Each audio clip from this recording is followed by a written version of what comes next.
Hello everyone, welcome back to Game Brigade. My name is Brian. Today I'm brought to you with Matt. He's one of the members of the Game Brigade here in Idaho.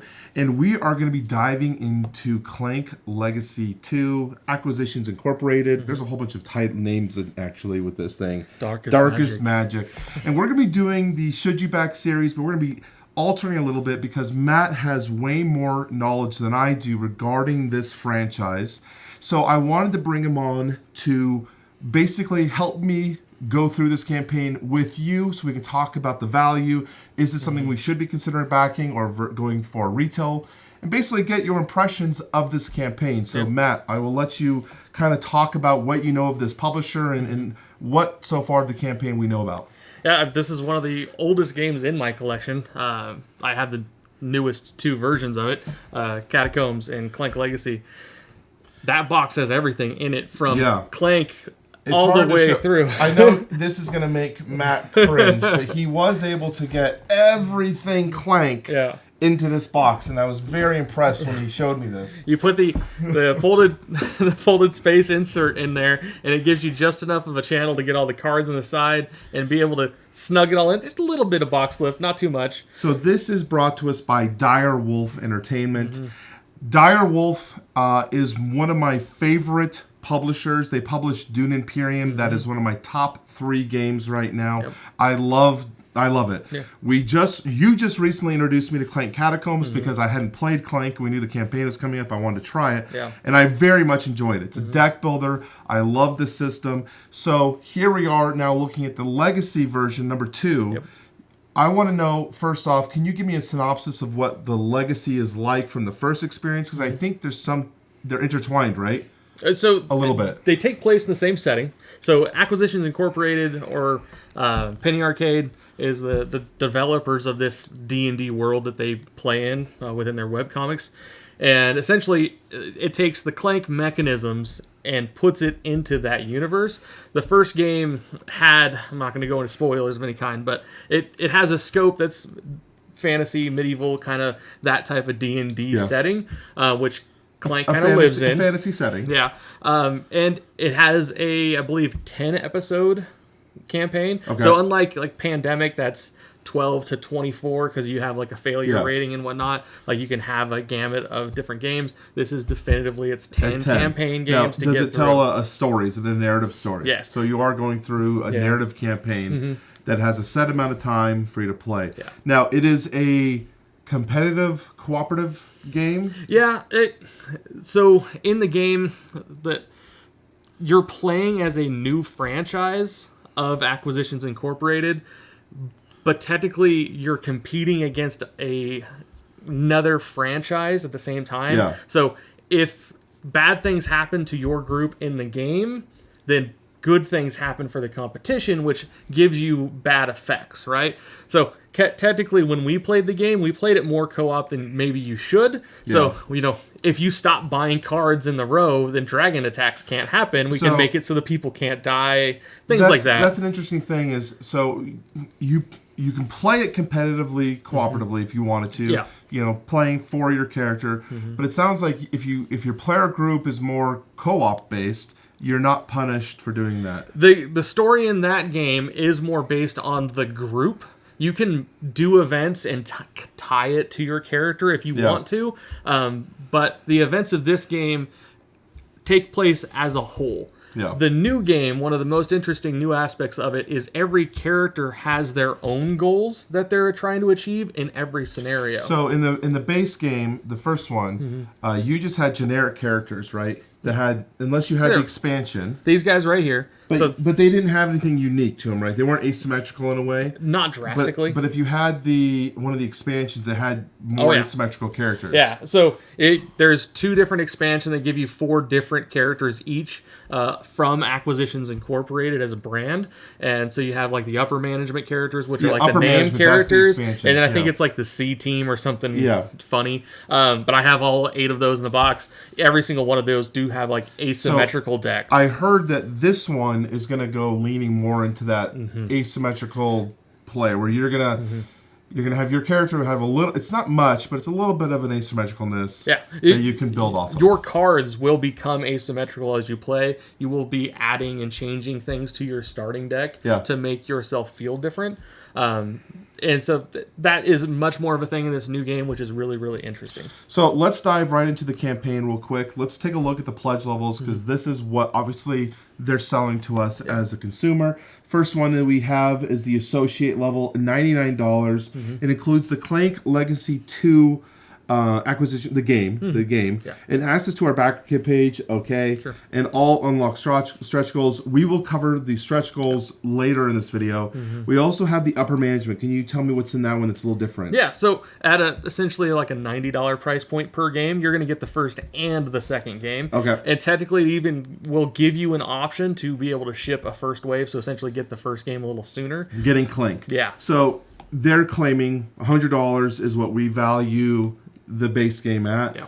At the upper management level, we'll give you a $10 discount on each one, making it $180. Yeah. Okay, so that makes sense. And then you have the $1 pledge, which is access to their PM. Yeah. I actually appreciate that they're putting this here, because I never see that in a campaign where they're like, you can pay $1 just to get access to the pledge manager if you would like to do that. Yeah. And my biggest recommendation whenever I do my Should You Back videos is, if you are unsure about a campaign, the $1 pledge is the safest thing to do. That way you can see everything, see the shipping costs and all that at the time where you need to actually give away your money. Yeah. Because when you do one of these upper ones, you really have no say in, you lose your money basically immediately. Yeah. And this kind of lends to something that is a major talking point for this campaign. This is Direwolf's first Kickstarter. Yeah, we'll talk about that. So this showing off the dollar pledge and telling you that you can pay more later does kind of lend itself towards a conversation that we can have. So looking at the contents of what is included in this, is there anything that stands out that was interesting to you? Like, I like the way this is presenting based on your knowledge of the original Clank. Is there anything standing out to you? I mean, the base information is the same. You have tuck boxes for the main 4 characters. That's where you keep your starter decks and some of the other cards that you might acquire over the course of time. The board looks similar with all the empty spaces and some of the generic spaces to be able to place stickers over the top. Do of we it and know involve if they're the going to be board. doing the Catacombs tiles, or is there going to be a set board? They talked about it. So the Catacombs tiles lend themselves to a little bit more chaotic, not being able to plan out a storytelling experience, right? So the way the tiles orient themselves, the fact that they can move around and whatnot, it makes it so you can't tell a story. Yeah. Right? There's just too much chaos in that type of a template that it just would never work. So unfortunately, that's not what's going to happen here. I don't know if it would really ever work to be able to do something like that. Yeah. So here we have the crew. Now this is the part we were talking about a little earlier, which shows the different characters and what they're going to be available to. Now with this being a legacy game, the hard thing about legacy games on Kickstarter is, for a Kickstarter to function, you have to be like, here is the game you're buying. Yeah. Give us your money early. With a legacy game, you're like, we have a concept and we have a game, but we can't show you the game because it's going to ruin the experience. Yeah. So they're not going to give too much information regarding any of these characters, other than here's kind of like their nuances. Yeah, they've given us little tiny tidbits, but not a whole lot. Yeah. But to the detriment, I think, a little bit, stopping right here about the boss fights. Yeah, I wanted to talk about that too. This is the biggest part that's really changed with the new game. And they even talk about the different types of bosses that were released over time. You know, like obviously the dragon, this little guy here that I painted from the first game. That's the standard dragon, and this one's going to have a frost dragon, which is, okay, that's the template of this game. But then they're going to introduce the scoundrels, the Hex Corp, which is the rival corporation, and then cavities, because if you look at a lot of the imagery, there's kind of that weird Candyland magical feel. Yeah. So that's definitely going to play into it. But talking about them not revealing a lot about the game because of its legacy, one of the frustrating things that they just did it in one of their most recent update posts was they talked about how the boss mechanic is supposed to work. Yeah. But they didn't really go into it. And that's the problem, is they can't go into it without giving it away. But as a potential backer, you're like, I need to know if this is going to be a mechanic I want to play. Well, they built a scenario for some players to play at Gamma. Yeah. Right? And they built a unique scenario that didn't spoil any of the game, that they can play. And I'm like, why didn't you show us how the boss mechanism worked from that example? Yeah, if you already have something designed that is non-spoiling of the content, then maybe feature that. Like, they've shown the cards here, and you can kind of you can get some information. It's like, okay, well, if the good thing happens, this is the top of it there. Yeah, you'd the have bad to thing zoom happens. in a little bit. Oh, you can't zoom on Kickstarter. And then I'm assuming these symbols on the bottom, you need 4 attack to be able to cause the card to not happen. It talks a little bit about it being in the adventure row where you draft, you purchase cards, and I'm assuming it might function like some deck buildings do, where as it rotates down, it'll go away. But they never really went into it. So it's like, this is a really cool, interesting new thing that they're doing with the game, but they're not delving into it very far. So let's talk about the stretch goals then. Yeah. Because this is what started our conversation of maybe we should bring you into the video, because you had a lot of thoughts about the stretch goals. So I'm going to give you the floor. Yeah. Talk about what we're seeing here, and then talk about where you felt like things kind of floundered, if they did, and whatnot. And, Yeah. I mean, we all think of stretch goals. We think of Simon. We think of Awakened Realms. We think of these guys that give us all these different miniatures and all these different added perks. content. We're looking for added content. gameplay content or deluxification content. But how do you add content to a game that is story driven, that the beats have already been created, and you wouldn't want to give an inferior product to somebody else, right? So they've essentially said that nothing is going to be exclusive. Yeah, so one of the first updates, they said nothing that's in this Kickstarter will not be included. Either not be included, which there's some vagueness. Or will be available. Yeah, that's the problem, is the vagueness. So like this first stretch goal for the coins, because they talk about the cards in this game, rather than using stickers, they're going to use scratch-offs, which people have been clamoring, show us some examples. Because if you've played Legacy games before, you've seen how much damage happened to those cards. And if these are cards that you're going to be acquiring and putting in your deck, you're going to be able to see them as marked cards. So that's a problem, right? But the first stretch goal here, you could buy it for $10 after the campaign, but they're going to give you 4 coins to be able to scratch off. Okay, cool little thematic thing, rather than using pennies and quarters and that sort of thing, right? And then they're giving you the typical stuff you would think about. Unlocking cards, foil cards, which there's a complaint there too in the message boards. They're giving you reprints, existing promos, but they're going to be foil this time. The problem with foil cards? Yeah, he brought the. They turn into Pringles. These are Magic the Gathering cards. They are not flat. They are not straight. If you put these in sleeves, you will see these literally bulge out your deck. Like, you could play a freaking coin game with the, they don't work. These are the Pringles that you never want to pop and never. Now, I will say the foiling from Magic, and this is a side tangent. Sure. Wizard of the Coast has changed their foiling methods. Maybe they've done some cost reductions, which has caused more of this pringling, because it wasn't as prevalent in 20 years ago, 15 years ago. Well, if you look at those cards too, the foiling isn't across the whole cards of the OG stuff. And they've had these different variants. Yes, you can have more quality and whatnot, but when you foil a whole card, which obviously they're doing here, the plastic layer on the top, for people that don't do TCGs and things like that, let's see a lot of foiling, that plastic doesn't shift with moisture where the bottom of the card does, and that cardboard essentially will cause the card to buckle and pringle out. It'll move. Yeah. And so that's a big issue that people have been talking about. It's like, I won't even want to play with these foils, so this isn't that great of a thing.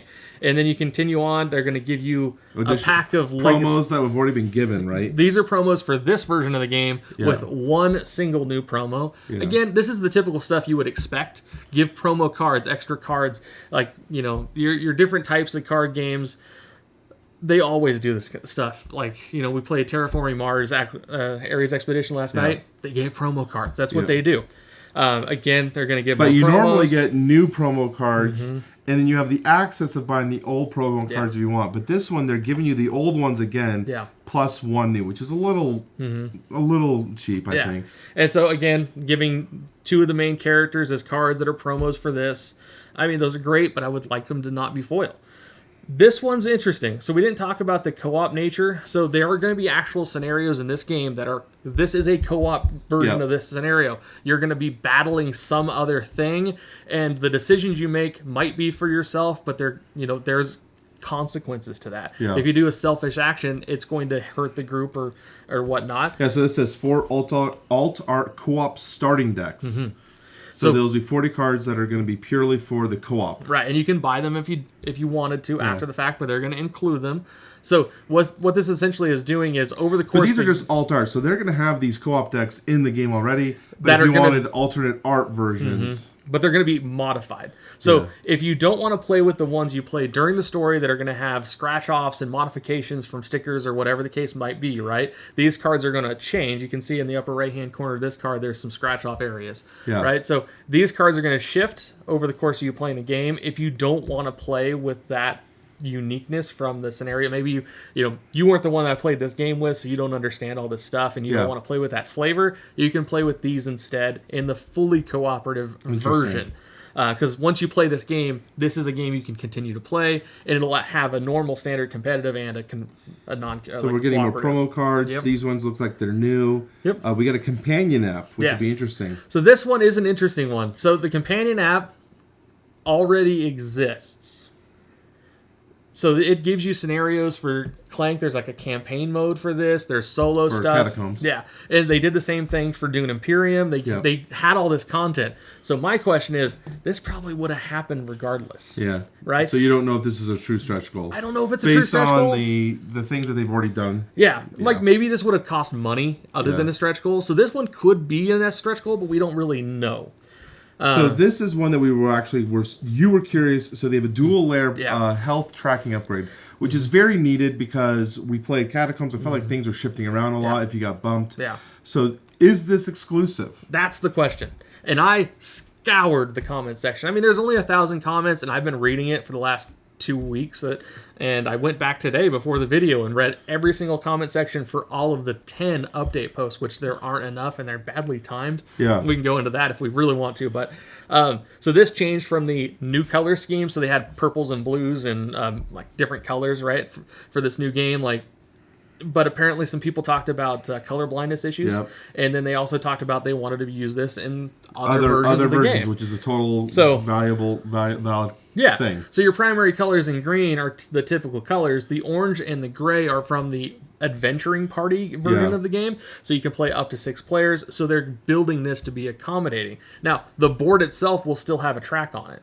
So this is going to be placed on top of that track. But the true question is, and I could not find an answer to this, is this exclusive? Is because this stretch goal is going to be part of the game that's available at retail? Correct. If I buy it at retail, they don't show an MSRP, so they're not showing it as available for purchase. And people have asked the question, "Can I buy more copies in backer kit?" And they're like, "No, you can't do that." And they're like, "Well, then that's unlike all of these other stretch goals that say you can buy this afterwards for $10." Yeah. So you're not giving me all of the information. And I will say this: they're not necessarily saying that this is going to be purchasable. They're just saying we're valuing these coins at $10. But that's what they're insinuating, is that like you can buy these afterwards. You can buy these cards here, MSRT at $10. Because they've said in the comment section that there are going to be things on their website that you can buy after the fact. Okay, like the web store. Yeah. And so that's where the confusion for me is like, if I'm trying to decide of waiting or buying it now, that might be a big deal for me because I could use it in all the different versions of the game I have. One of the things that brought up this conversation was a floundering or a screwing up of a campaign. Yeah. We thought Direwolf, this is their first Kickstarter campaign. They don't know how to run it. And it was because the stretch goals when they got to these sleeves. Yeah. Now they have changed their tone, but I want to talk about it because I think it kind of cascades with the whole way this campaign's been run. So they always talk in the comment section that we're listening to the backers. And it's true, they are. People were asking for sleeves, so they put them in as a stretch goal. Yeah. And then they did the same thing. People were clamoring for coins. I can use in every single version of the game I own. But weren't the sleeves separated? Yeah, originally. So you originally had, first was the dragon sleeve. I don't know what the numbers are, but you're saying they had the dragon sleeve. So from the 550, it was every 30K was another sleeve that would be available for purchase after the fact. And that's the thing, because it doesn't say, as a stretch goal, normally these are things that are included as part of your pledge. You will get them. But this says, no, you will get the 25% off the MSRP of these sleeves. So it was like you were unlocking them, but we probably would have sold them anyways. But you're gonna. It was just weird, and it just came off as a sour taste in the mouth. People in the comment section were saying, "Oh no, I've seen other campaigns do this," and I was like, I've never seen this. Yeah, Like, I can't recall many times where I've seen campaigns that in my memory right now Yeah. where I can recall and say, yep, this is an example. add-ons probably are, has happened, but I sure, don't know. but add-ons are there to facilitate stretch goals, Yep. to keep the momentum of a campaign going. Yeah. For the first week or so, maybe, like, I mean, that's probably embellishing it. It grew fairly rapidly, Yeah. right? But as soon as we hit around 400,000, it slowed down to where we were only growing maybe 20K a day, Yeah. right? It hit that limit where there wasn't a lot driving the excitement so people can keep backing. Yeah. And that's the whole point of add-ons. It's what CMON does. Like, okay, drop another expansion. Right. Because it starts another wave of drive of Yeah. getting funding. And so Yeah. all of these add-on stretch goals are things that people were clamming for in the comic section. Yeah. You know, metal cubes so that they would actually clank around, metal So coins. same thing they did. They unlocked at $650 additional coins. Again, though, at 40% off of the MSRP. I mean, $18 is a good price for those. I don't want to discredit that that is true, but I just feel like it's as a stretch goal, it doesn't feel right. And this takes me to that comment that we said earlier about how they're running this campaign and what the $1 pledge being advertised kind of insinuates. Yeah. So if these were put in as add-ons, then that would facilitate the sales within Kickstarter to get more stretch goals, you know, provided to us as benefits, right? But by putting a $1 pledge on here and advertising it so, they're essentially saying, yeah, buy this game during the backer kit, we get more money off of that. We're not going to get a cut over to Kickstarter. That's Matt's opinion. That is my opinion. That 100%. Game Brigade's not opinion either. This is just opinions based on what we're seeing. If you go into the campaign or into the comment section, people have been asking, how do I get 2 copies of the game, 3, 4 copies of the game? How do I get multiple copies? And the answer is, buy them in the backer kit. Which is accurate. Sure. I mean, it's not wrong. Yeah. But usually a lot of campaigns will offer multiple copies, or you can just do multiple pledging. You can group pledge. Sometimes campaign people say just increase your pledge amount. Yeah. Again, these are things I never recommend. Yep. I will always say go to the pledge manager to do anything like that first. Yeah. But yes, it does bypass Kickstarter's take when you guide people to the PM rather than through the campaign. Right. And that takes me back to the price point. You know, the $100 price point, a lot of people talk about the fact that, you know, at times people were able to pick up this legacy game for $50, $60 on sale, right? And we'll talk about that. But when we get to the value, we'll talk about that. So that's, finishing up, we have talking about the plushie, the hat, the digital campaign sticker set. To me, those don't really add much value. There are certain people... for some reason, that's why you put the plushies out. Yeah. Some people have plushies. I enjoy them. My daughter loves the plushies, but they don't add a lot of value. I can't resell this for anything that's going to get a monetary value. So this is all just, you know. Yeah. It's a your little love bit of of the merch. game. You get the digital access, which is cool, but it doesn't give you access to the full game. It just gives you access to the beta. So, I mean, it lets you play the digital version of the game first, but that's really all it's doing for you. So that's pretty much the campaign page. Yeah, I mean, and that's suspected to be the last stretch goal, which we're at this point maybe about 30K away.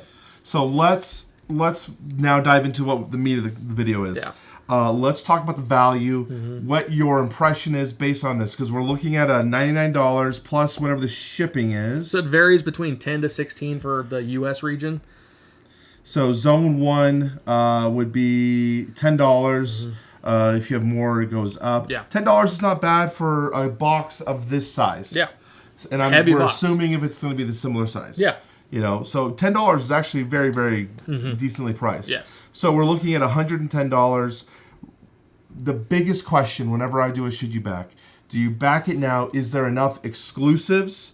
Are there enough incentives to back now versus just waiting for retail? Yeah. And one of the reasons I didn't want to cover this is, one, Direwolf doesn't get enough information to say what is truly going to be available after the fact versus the campaign now. Yeah. Because they want to kind of, you know, pussyfoot around and be like, yeah, we want you to back the game, you know. We want you to fund this. Yeah.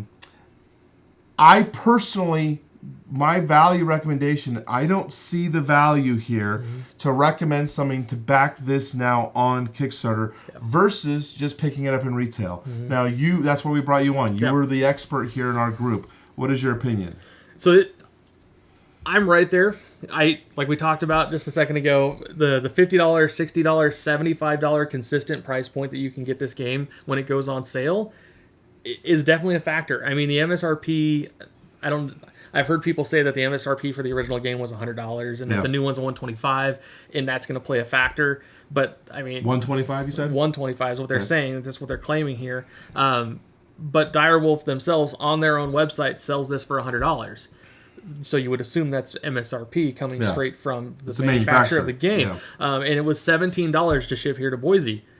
So the price point is pretty much right on par with what you would pay to buy the game from them directly. Yeah. But through other means, through Amazon and all these different online retailers, you can sometimes get some great deals. Yeah. And so that's what people are taking into consideration is that, about a year after this came out or so, there was so much of it that the price went down. And that potentially could happen again. Maybe, right? We don't know. But at $100, if that's the standard price, it's not a bad deal. It's just the normal deal, right? Like, do they offer a refresh kit or anything? No. The problem is they don't have add-ons, which you can look at and say, okay, where are the available add-ons? Yeah. Because the other thing is understanding the second-hand market. Yeah.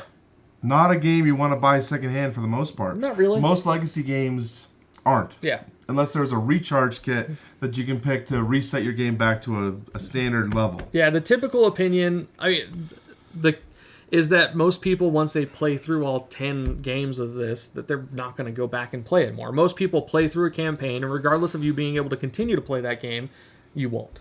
Right? That's the idea. Yeah. I've never played it afterwards. I own it all. So it's interesting. So, because it usually they always say, it makes your own unique custom version that you could play the game standardly from that point on. Yeah. But yet when we played that, which is interesting, so based on that, do you think it's better to just look for a cheaper standalone copy, or do you still think going for the legacy?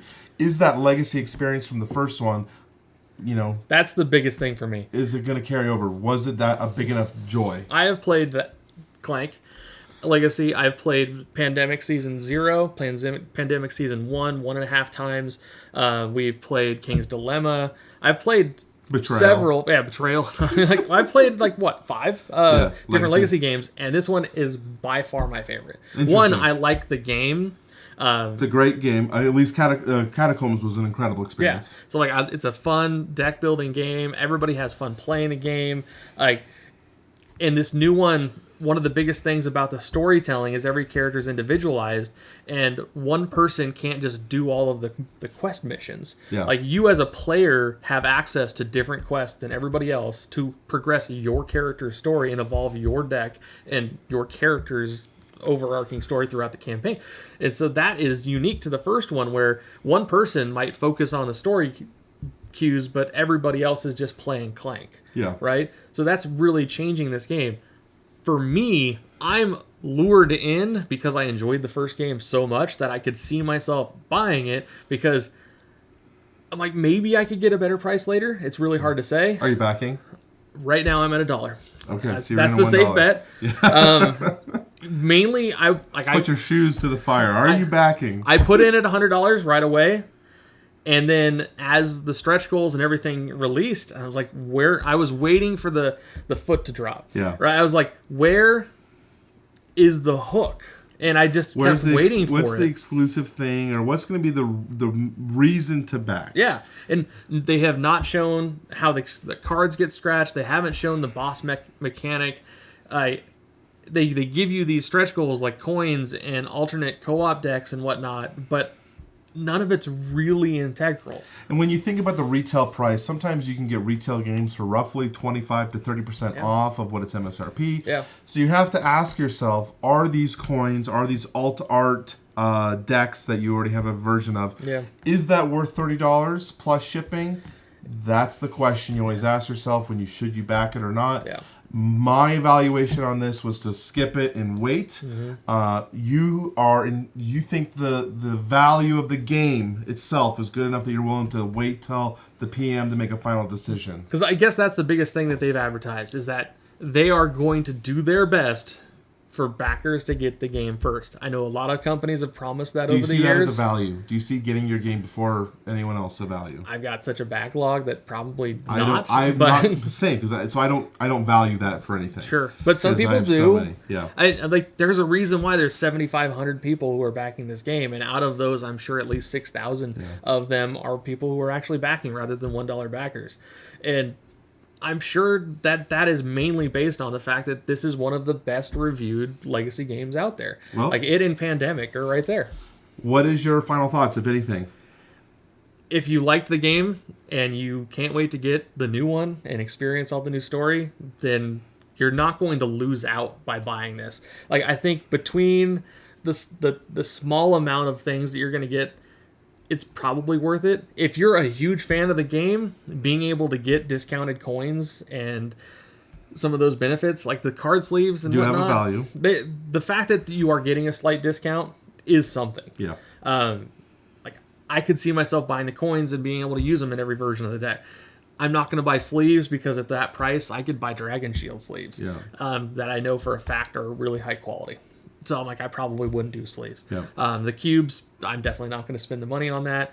And then everybody's been begging the question, how much is adding all of those heavy objects going to change your shipping rate? And that's why you always wait for the pledge manager before making your final decision. Yeah. Thank you, Matt, for joining me on this Should You Back series. Yeah. I thought it was kind of an interesting take to kind of give you a voice here on the channel. Anyways, if you guys like this, please leave a comment in the comment section down below. Let me know what you guys think of having Matt on the show for these episodes. I'd love to bring him back for more, but your comments will make that happen or not. So we will talk to you very soon. Bye-bye.